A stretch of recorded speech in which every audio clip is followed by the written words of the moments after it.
what should one do with the findings in a home inspection report?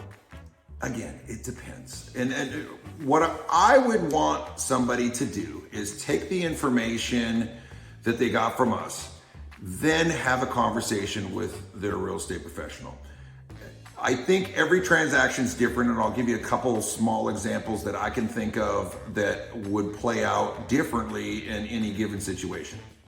So let's say you already negotiated a dollar amount off on the home before you got a home inspection because you knew that it had some problems and they were accepting of that. And then we come and we perform a home inspection, we give you information and all the things that you found in that report kind of were what you were thinking. Well, then there may not necessarily be a reason for you to ask for more money because that was already negotiated. On the other side of the coin, let's say that you found something that you weren't expecting. Okay, in that instance, I would then want to open up the dialogue with my real estate professional. Here's the reason why I wouldn't want to dictate. You could be looking at a perfectly good house, and then you think because of somebody else gave you input or past experience that you could just get more money off or something like that. That doesn't necessarily mean that you're wrong. It just means that the reality is what the market will bear. If your real estate agent feels that you guys have the ability to go ask for something, they'll probably tell you that. If they don't, they'll probably tell you that.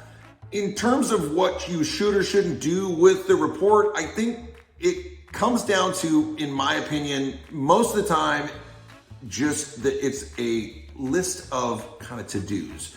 Some people might call it deferred maintenance. Some people might just call it a maintenance list. I think the best way to look at it is you now have what we saw, hopefully with lots of good pictures, and then you can take that information and you can have a discussion with family members, trade professionals, your real estate professional, all that good stuff, and then you can make your decision. But I think in most cases, most people kind of know what they're buying. When they get there, they just want us to confirm the things that they were thinking.